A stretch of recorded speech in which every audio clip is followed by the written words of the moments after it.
morning, everyone. You guys asked for a video on pumps and injectors, and turbos as well, so I'll go ahead and make that now. Just want to start this off by saying that I am not an expert. I've been working with these particular motors for a couple of years, but I am a retired diesel mechanic for the Coast Guard, and I've been a member of the TDI forum for the past, I think, 13 years at this point. These are my opinions. I'm not an expert by any means. I'm just putting the information out there because you guys asked me to. So the first thing we'll kind of cover is going over the two types of pumps. We have the electronic pump, which is of course controlled by the ECU, and we have the mechanical injection pump. In addition to the mechanical injection pump, some people always ask about the Cummins 4BT, if it's possible to swap those pumps onto an ALH. The answer is yes, you can. It's very labor intensive from what I understand, and unless you have a ton of money or you just want to be different, there's really no point. Again, this is my opinion. If you want to do it, by all means, go for it. I think there's a gentleman on the TDI forums by the name of Andy2something who runs a 4BT injection pump on his ALH motor and has no issues with it. So we'll kind of discuss again the two pumps that I have on the bench. This is a 10 millimeter electronic injection pump from an ALH. This is a core, just one that I have to kind of rob parts from. And then this is a somewhat rare 12 millimeter Navstar International mechanical injection pump off of I believe the military vehicle is called a Growler, that I ran on the CJ for a little bit, and it worked really well. It was a little loud compared to this, but it did work fine. All right, so we'll go with the pros of the electronic injection pump. It's very simple. The nice thing is you have the computer. The computer tells you exactly where you're at and how things are working. There is no guessing. The timing is done by of course, the computer as well, but also with the sprocket. You have a hole right there. You line everything up. You make your finite adjustments after you get it running, and that's basically it. In addition to that, you do have the hammer mod, which is where you shift this left or right to adjust your IQ. This is very simple. Again, it comes with the engine, so all you have to do is toss it in, get a tune for it, and you're good to go. These are a little bit more labor intensive. Depending on the type of pump that you have, the instructions might be a little bit different. So for this one, I had to get an older sprocket. I believe it was from an AHU. It actually uses the Woodruff key, as opposed to the Land Rover pumps where, if I'm remembering correctly, you have to take off a cover here and lock the shaft after you set timing with a dial indicator. With these pumps, you do not have to change the delivery valves. With the Land Rover pumps, you do. With this bracket assembly, I forgot exactly how I did it, but it's actually two pieces together that are held in with the screws. This has ease of setting dynamic timing. This one is not so much. That's the biggest complaint a lot of people have with these, is you can't set timing as easily on this as you can with this. Mounting solutions, again, vary by the pump.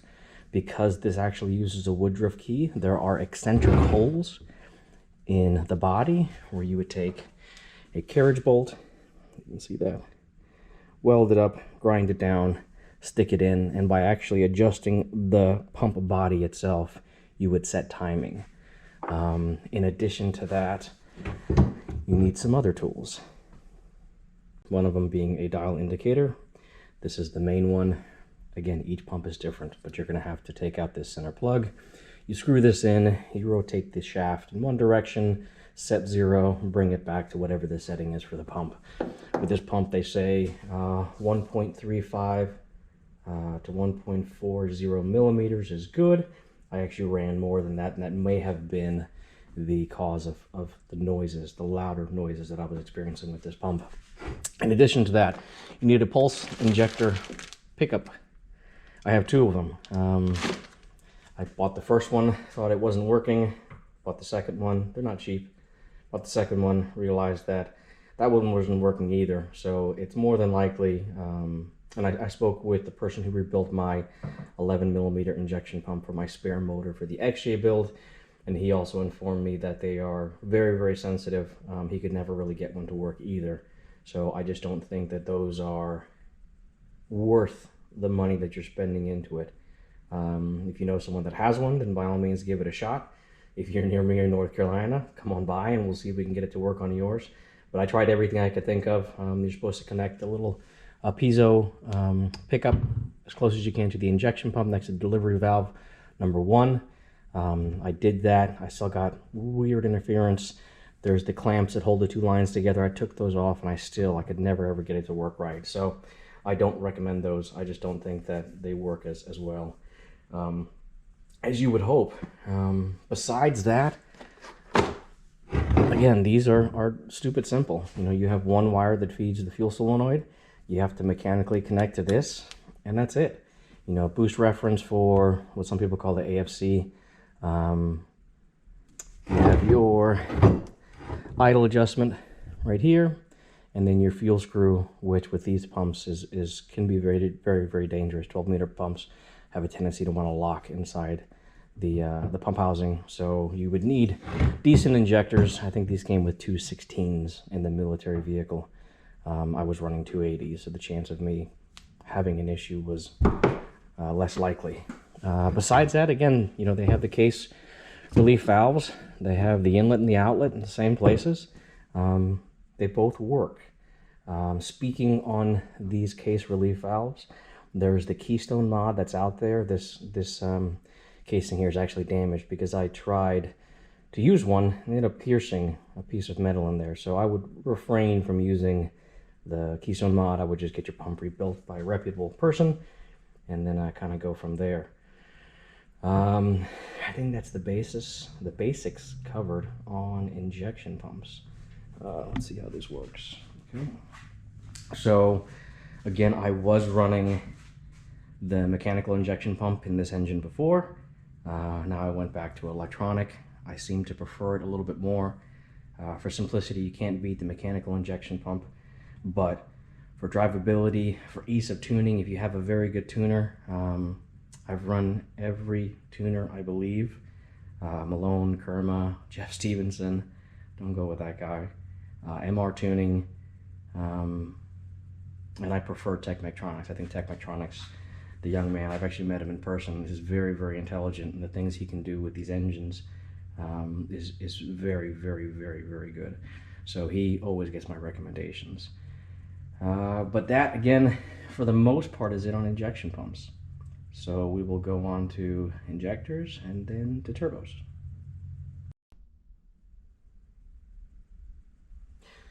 All right, now we'll talk about injectors. These are very simple as well. Injector bodies, we have our return lines, we have our nozzles. These are Wurtzum 260s. I think that's what they're called, Wurtzums. These are brand new Wurtzum 260s. I did run those up until recently. I heard some things about that. I saw some pictures and videos of my brand new nozzles that were sent to me from across the pond, and they were not in the greatest of condition. I bought from a reputable vendor who is really well known in the TDI community. Come to find out that his injectors are not being built by him, but by another company out in Poland, and the passages inside one of my bodies was basically plugged up. So all I run now are Jared March injectors. The ones that I have in the CJ are his 280 full flow injectors, and then under the tarp I have the spare motor that's going into my XJ build. Those are also his injectors, but they are regular flow, both 280 UM. So when it comes to these sizes, I don't remember the stock sizes. I know the automatic is smaller, the manual's a little bit bigger, if I remember correctly. So you want to pair these to the turbo that you want, or the power that you're chasing after. So I believe I was told, I might be wrong here, that 280 injectors are capable of at most 280 horsepower. 260 injectors are capable of at most 260. I'm sure there are exceptions to the rule, but that's just the basis to go on. So what I've run in the past in my different engines are 230 injectors with a VNT 17 and a fully built ALH. When I went to a GTB 2060, I went with 300 injectors. I actually never ran that setup. I sold the car and I sold the turbo before I actually used it. On the CJ, I've run these particular 260 injectors with a GTD 1756. Also with the whole set HE200 wastegate that I have on it now, and of course now I'm running the 280 injectors that I swapped in when I did the 12 millimeter mechanical injection pump swap.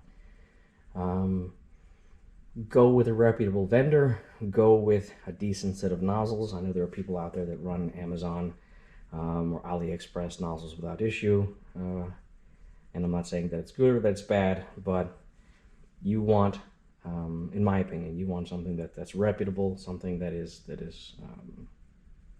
not going to damage your engine, your fuel system, anything like that. If you're spending all this money to do a swap or to build an engine in a car, you don't want to cheap out on the important things.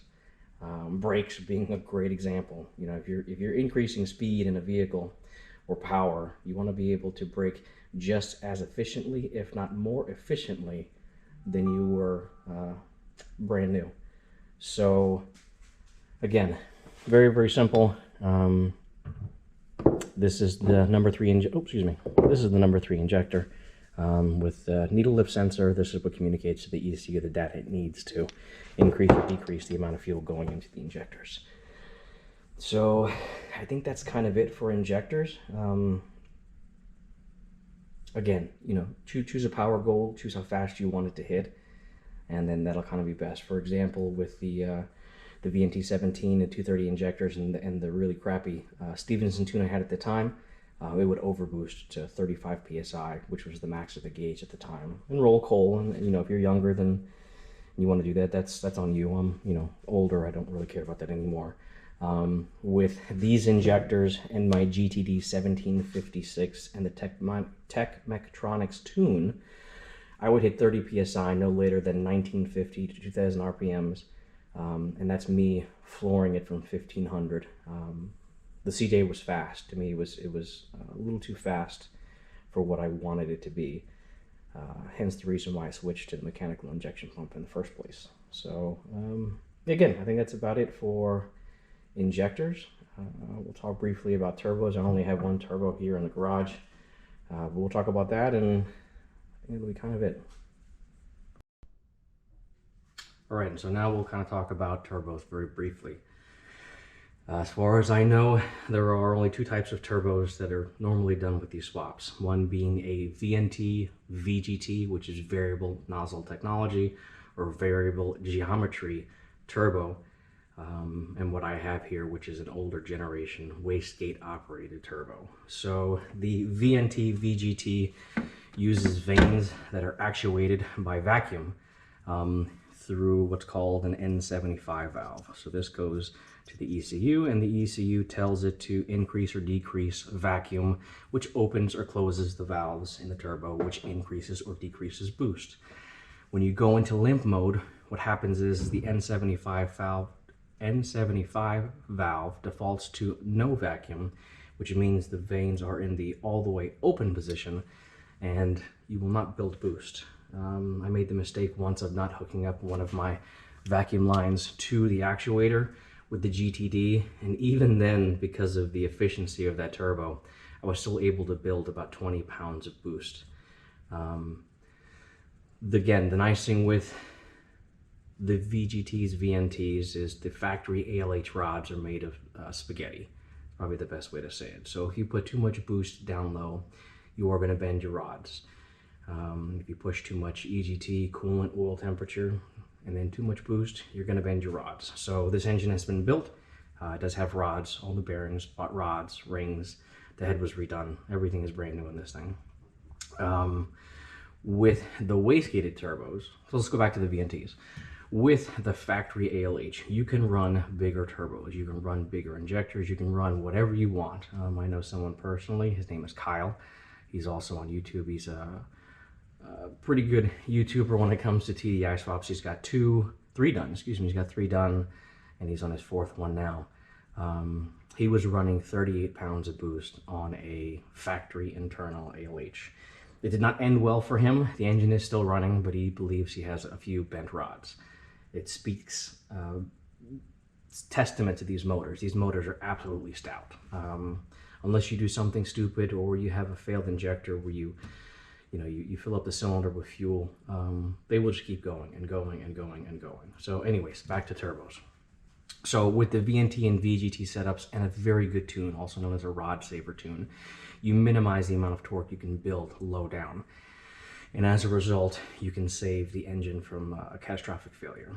With waist-gated turbos, you don't have that luxury. You literally, the only way to really change how it functions is to adjust the rod in between. You can kind of see the boost actuator right down there, and there's a rod that connects to the wastegate. So as boost increases, it goes to the diaphragm, it pushes on the rod, it opens up the wastegate, and exhaust gases are allowed to bypass the wheel, decreasing the speed of boost and decreasing the maximum amount of boost.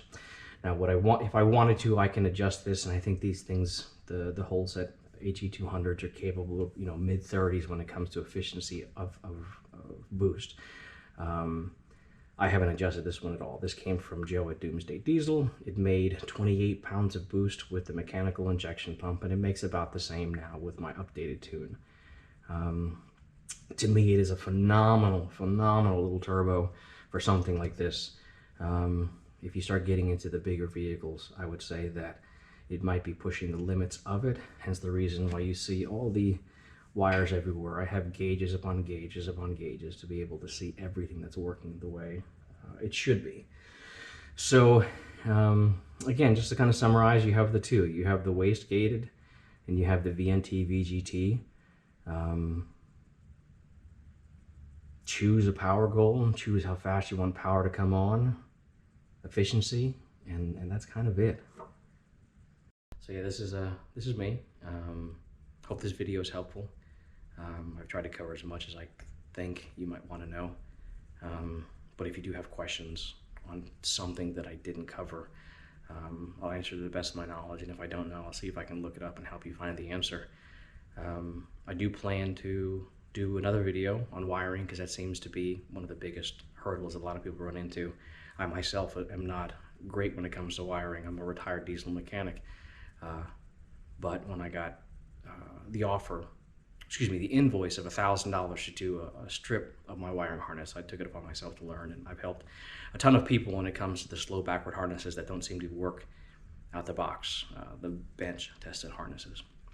So I do plan to do another video on that, kind of expanding more on the ALH. That is my bread and butter. The harness is a lot easier than what people make it out to be.